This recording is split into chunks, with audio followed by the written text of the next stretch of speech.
Hey guys, Martin here bringing you another Dragon Ball Z Dokkan battle video, and so we got the data download earlier today for both versions of the game, which is what we were expecting after seeing the details tweeted out yesterday for GOTENKS. Obviously with his details coming out yesterday, the assumption, as these things usually go, is that his banner would be coming out 2 days later. Not quite 48 hours, because the news reveal I think was about 3 hours before, so it's like 45 hours or something since the tweet went up with the details. But yeah, we got the data download. It had the GOTENKS info. Obviously the global one has the JIREN info.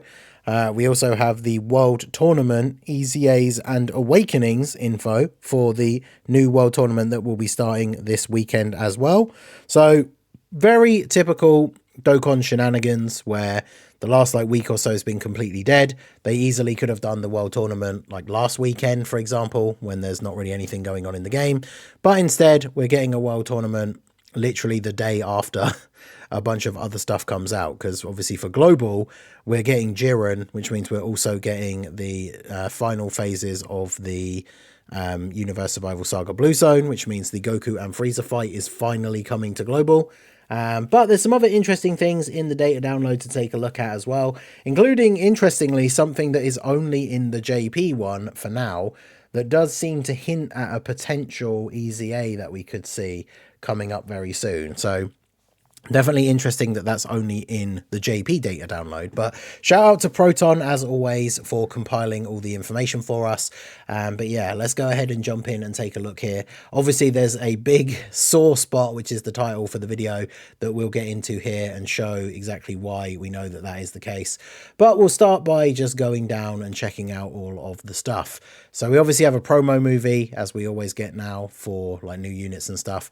AGL LR JIREN, so he is out tomorrow, 5 AM UK time for me. Can't wait to get up super early for all the new stuff. But that's what, midnight EST, 9 PM PST. So US people absolutely feasting with the new times for banners and stuff. I'm very jealous. But yeah, JIREN at 5 and GOTENKS at 5. So these guys come out tomorrow at the exact same time.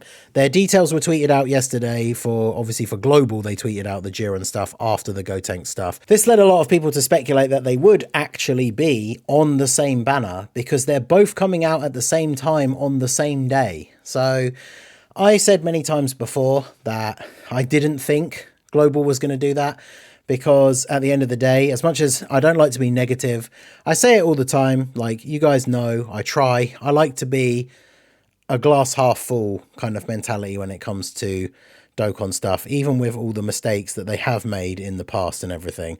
So I don't like to always assume the worst, but it would absolutely be the best thing for the player base for these guys to just both be on the same banner. I imagine there are people who are interested in JIREN, maybe interested in GOTENKS, or even interested in both, who would summon if they were on one banner, but won't summon because they're not going to be on the same banner. So, and it's crazy to me because it's easy to say, oh yeah, but you know, it's a gacha game, like they want to make more money, so they're going to do 2 separate banners. But the thing is, like, I feel like less people will summon. We already know we're in that dangerous time of the year where the anniversary is not very far away. There's still the Dual Dokkan Fest for New Year's to go, which could potentially be something really good. But like, people are not really wanting to summon at the moment. So when it comes to dropping new banners, like, you want to try and make those banners as appealing to people to summon on as possible. And so you do that by putting both of these guys on the same banner. And then people who maybe wouldn't have summoned, who are trying to be steadfast in not spending stones until the anniversary, would have been tempted to throw some summons at the banner. Like, obviously there are whales and collectors or whoever who are going to summon for every unit regardless. But it's also interesting, we'll go over because they're in the data download as well, only one of the banners has tickets. So it also seems odd to me that if their mindset was, well, we'll have 2 separate banners because then we could make more money, why don't they both have purchasable ticket packs, right? Because then the spenders, like the whales, would obviously buy both. But yeah, very odd. So then we have the World Tournament Easy A's and Awakenings. So we have the AGL Grandpa Gohan in Android 18, AGL Kid Pan. They're the Easy A's for this upcoming World Tournament. And then there's the STR Hellfighter 17. He's getting his actual full TUR Awakening because he was not a TUR yet. So we'll go over their details here a little bit at the end of the video as well. Then we have a new stage of Super Battle Road coming out tomorrow, Space Traveling Warriors. This comes out 3 hours after the banner for some reason. That's the one thing I've thought is weird. Now that they've changed like the times of the banners, they still drop certain content at specific times. So like we'll see when we get to the Goku and Frieza event as well, which actually is coming up next. That event comes out at 6:30. So tomorrow we have 3 staggered releases of content for global. Obviously, like these stages aren't coming out for JP because they're already out, but for global it means the banners drop at 5. Then the extra stages for the Supreme Magnificent Battle drop an hour and a half later, and then the Super Battle Road drops another hour and a half later after that, which is certainly an interesting thing. I mean, we do say, like, you know, we don't like it when they just release tons of stuff all on the same day. But, like, if you're going to do that, you might as well just release it all at the same time. I suppose it gives you time to, like, summon for GOTENKS and JIREN if you want, get them awakened, maybe test them out. Then this stage comes out, you can jump in and get these done, beat them for the first time, then maybe start messing around in Goku and Frieza with some of the teams you've been waiting to try. And then we get to 8 o'clock and the Super Battle Road stage comes out. But I don't think it's weird the way they are staggering them like that. Then we have a burst mode, pure destruction and carnage, I believe is the Kid Buu stage, right? So we're getting a burst mode for Kid Buu. Or is it the Buuhan one? Because I know they're split up. I only realised earlier when we were looking to pre-farm the medals for GOTENKS, the fact that the technically what is the Buuhan Dokkan event is the stages for Buuhan, Bootanks and Super Buu. And then obviously Kid Buu has his own separate one, because normally they are split up into the separate events depending on which character, right? So if we get a new version of a character that already has a Dokkan Fest, they get a new stage added to that event. Whereas if we get a character that doesn't have a existing Dokkan Fest event, like with the same name character, that's when it is then just a new event that gets added to the list separately. But the Buuhan and Super Buu one is the terrifying transforming margin, I think, right? So pure destruction and carnage, I'm pretty sure it's just Kid Buu, and you can get Kid Buu's theme and Minute of Desperation theme as well. So the full on World Tournament stuff, obviously we know, starts on Friday. Still doing this weird thing despite the sync where the World Tournament starts an hour and a half earlier on Global, but then obviously ends like a day earlier on JP, which is interesting. Then we have a blue gem. So this is another one of those things where you get the blue stone pack. It's a stone pack that you buy from the shop to buy dragon stones, and then it comes with a blue stone, and there'll be a list of characters you can exchange for. Obviously, this is only going to be of interest to the spending players. And the list of characters usually isn't that crazy. Like, it's one of those things, even as someone who spends money on the game, like I'll buy packs to get dragon stones, but I'm never normally buying the pack like specifically to get this. But we'll see what the list is going to be like. And then here we have the ticket, Divine Dragon Carnival ticket, and there is only the one in the files. And it's not like they can just use the same. I mean, I guess they could have the same ticket be usable on both banners. That would be an option, I suppose, where you could buy, maybe they're just going to be multiple ticket packs you can buy and you can use them on either banner. Because I guess with like the tons of thanks tickets and stuff, like the rainbow ones, they can be used on multiple of the same banners without having to be different tickets. So maybe that is going to be the case. That would probably be the smartest thing they could do, is make the banners work on both, the tickets work on both banners. But yeah, there's only one ticket type, which is super awkward. Now there is a thing, there's the ticket banner. I don't know where it was. I think Proton, let me bring up his thing here, posted the image separately, because we've got the data download for JP stuff that we'll go through as well. But there's a thing for the actual list of like gachas. Is it on here? No, it's not on here. But there's basically the two banners are listed as two separate banners. The GOTENKS one, the ride like the Divine Dragon Carnival, and then the other one is called like the final like sync or final unification banner or something, is the name of the JIREN banner, because obviously he is the final release to unify everything on Global and JP. So it's two listed. They are listed in the files as two separate banners. And if we look at the JP data download, everything else is basically the same. Like GOTENKS coming out at the same time. World Tournament obviously starts a bit later on the same day, and then ends a bit earlier. And then we have this is the interesting extra thing that wasn't in the global one. The sticker, mask, and easy A super attack effects for the super attack for Tech Super Saiyan Kid Goten. So this guy, I think he was Vidal's banner unit, but he's a gifted warriors support unit, which means he would support GOTENKS. His details, like these things are only added into the files, like into the game, when a character's going to get an easy A. So this Goten could be getting an easy A as part of this GOTENKS celebration. It would make sense, right? He's on Buu Saga. He would be supporting GOTENKS. It's interesting that he's not in the data download for global, but I mean, you know, what could you do? That just means he probably isn't coming out because there's no data for his actual release. So he isn't coming out tomorrow with GOTENKS. So that means if he's getting his easy A in like a week's time or something, it just means there's going to be another smaller data download for both versions to put his actual easy A in. And then global, I would imagine, is just going to put the sticker effect and stuff in at the same time. But this is a little hint for there being the easy A for this Tech Goten potentially coming up very soon.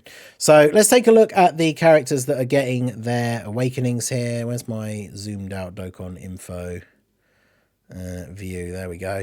So this is the STR Hellfighter 17 for the World Tournament. TUR Awakening. He raises attack and defense of 1 turn on super, does supreme damage and greatly lowers attack. He gets attack and defense 170, high chance to dodge, additional attack and defense 170, and chance to dodge 17% when performing a super. So after supering, he has what, 67% dodge chance, gets the extra 170%. I mean, it's a decent increase, but his stats aren't exactly going to be super high. Although he gets an additional attack 100% and defense 70%, and launches an additional attack that has a high chance to become a super when there's another android or artificial life form ally in the same turn. And then he supports androids and artificial life forms, each for 1 key, 30% attack and 20% defense. So obviously characters who are both get 2 key, 60% attack and 40% defense. So the support definitely very, very good. But I mean, this is the thing with these World Tournament TURs. They are basically free to play cards. So his stats aren't going to be super, super high. And of course, being Hellfighter 17, he suffers from that issue of like not technically being a GT boss character. So like his only 200% leader is the STR Super 17, which is a bit awkward for him. So I guess it is what it is. Then we have the easy A's. So we've got the AGL Grandpa Gohan, raises defense for 1 turn, supreme damage, greatly lowers defense. Attack and defense 150, key 3, additional attack and defense 150 if there's an ally or enemy whose name includes Kid Goku. High chance to dodge, additional dodge chance 15% for 1 turn from his entry turn, so on the first turn 65%. Additional chance to dodge 5% per DB Saga ally attacking in the same turn. It also doesn't say self-excluded, so on a full Dragon Ball Saga team that means it's 15% for that as well. So on turn 1 he would have an 80% chance to dodge. And then going forward, it would just be 65%, which is still good. Additional dodge chance, 5% starting from the turn in which you evade the 5th attack. And then another dodge chance, 8% from the turn in which you evade the 8th attack. Okay, so he's getting an extra 13 from that as well. So on a full Dragon Ball Saga team, that's what, 78% dodge? Once he's dodged 8 times, which is interesting. Additional attack and defense 150 and high chance to crit for 5 turns after evading. So as soon as you get a dodge, he gets a bunch of extra stats. And then he passively reduces the attacked enemy's attack 30% for 2 turns.